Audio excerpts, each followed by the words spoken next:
नमस्कार। दिव्य योगासन की तरफ से आपका हार्दिक स्वागत है।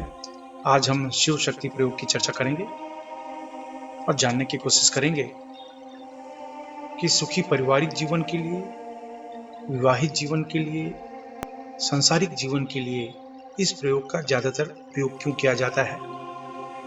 आज हम दुनिया में देखते हैं कि परिवार बिखरते चले जा रहे हैं, खून के रिश्ते भी दूर होते चले जा रहे हैं, परिवार में दुश्मनी क्लेश बढ़ते चली आ रही है। हर व्यक्ति किसी न किसी रूप से खून के रिश्तों का खून करते चले जा रहा है। एक समय था कि सब एक साथ में मिलकर रहा करते थे। आज के आधुनिक युग में पूरा परिवार बिखरता चला जा रहा है। परिवार अलग रहना कोई बड़ी बात नहीं है, लेकिन उनमें मतभेद हो, मनभेद हो, ये अच्छी बात नहीं है। आपका परिवार आपसे दूर है, कोई बात नहीं, लेकिन एक दूसरे के सुख दुख में साथी होने चाहिए। और यही चीजें हैं जो नहीं हो पा रही हैं। आज का प्रयोग इसी विषय के ऊपर है।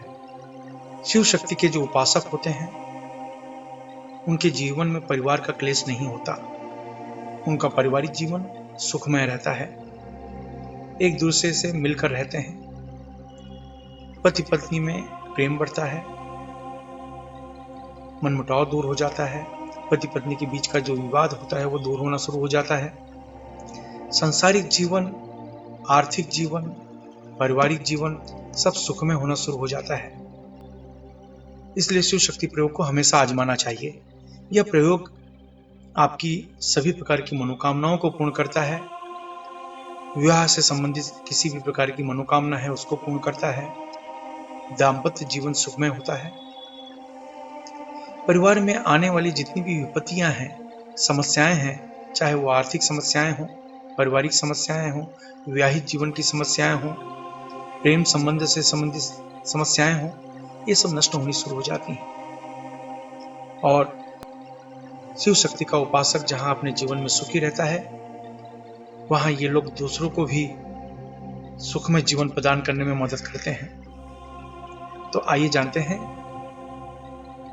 शिव शक्ति की साधना कैसे करते हैं। ढीले ढाले वस्त्र पहनकर किसी भी आसन में बैठ जाएं।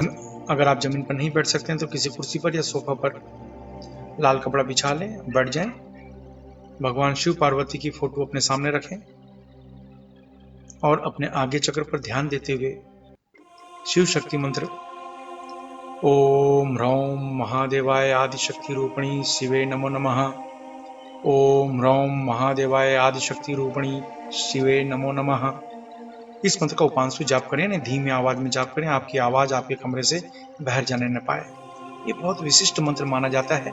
ये दाम्पत्य सुख प्रदान करने वाला बहुत ही प्रमुख मंत्र माना जाता है, क्योंकि एक लड़की, एक स्त्री अपने जीवन में ये जरूर कामना करती है कि उसका पारिवारिक जीवन, उसका विवाहित जीवन सुखमय हो, उसको अच्छा पति मिले, समृद्ध पति मिले।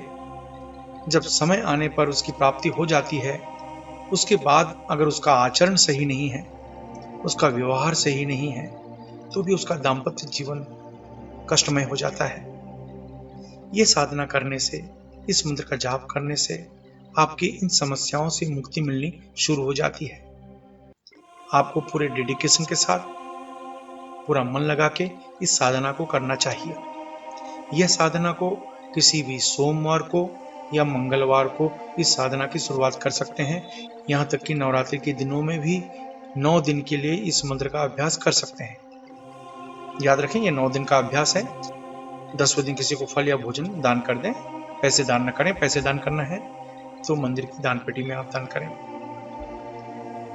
यह मंत्र 11 माला 9 दिन तक इस मंत्र का जाप करना है। याद रखें, इस मंत्र का जाप 11 माला रोज और 9 दिन तक जाप करना है। इस मंत्र को किसी भी मंगलवार से, नवरात्रि के दिनों से या सोमवार से शुरू की जा सकती है। बहुत ही अचूक प्रभाव है इस मंत्र का। आइए जानते हैं इसके कुछ नियम। अपनी पूरी श्रद्धा बनाए रखें। इस मंत्र को गृहस्थ, सन्यासी कोई भी जप कर सकता है। इस अभ्यास में दीक्षा की जरूरत नहीं होती। इस मंत्र से शरीर में अत्यधिक गर्मी पैदा होती है, इसलिए ढीले ढाले वस्त्र पहनकर अभ्यास करें। महिलाओं को सम्मान दें। पति पत्नी अगर इस मंत्र का अभ्यास करें तो 10 गुना ज्यादा लाभ मिलेगा। इस अभ्यास से पसीना ज्यादा आना, बार बार बाथरूम जाना, सर्दी जुकाम, इस तरह की समस्याएं हो सकती हैं, लेकिन डरे नहीं। अगर आप नौकरी कर रहे हैं, बेरोजगार हैं, विद्यार्थी हैं या गृहिणी हैं, तो इस मंत्र को पूर्व दिशा की तरफ मुंह करके जपना चाहिए। अगर आप व्यापार कर रहे हैं, कला के क्षेत्र में हैं, तो इस मंत्र को पश्चिम दिशा की तरफ मुंह करके जपना चाहिए। अगर आप लॉटरी, सट्टा या शेयर मार्केट से जुड़े हैं या बैंकिंग क्षेत्र, मेडिकल क्षेत्र, होटल के व्यवसाय के क्षेत्र में हैं, तो इस मंत्र को उत्तर दिशा की तरफ मुंह करके जपें।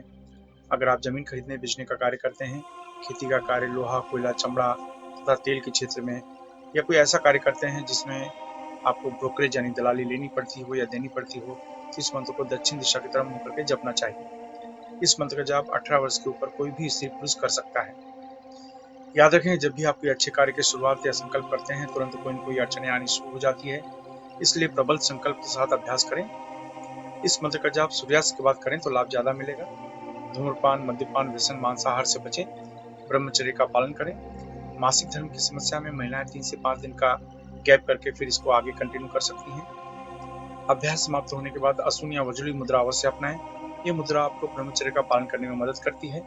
असून या वज्रली मुद्रा क्या है, इसका अभ्यास जानने के लिए नीचे डिस्क्रिप्शन में लिंक दिया है, वहां से आप जानकारी प्राप्त कर सकते हैं। इसके अलावा मुंबई के निकट वज्रेश्वरी में 2 दिन का कामाख्या साधना यानी कामरूप साधना शिविर का आयोजन किया जा रहा है, जहां पर 1.25 लाख से 5.5 लाख मंत्र का अनुष्ठान किया जाएगा।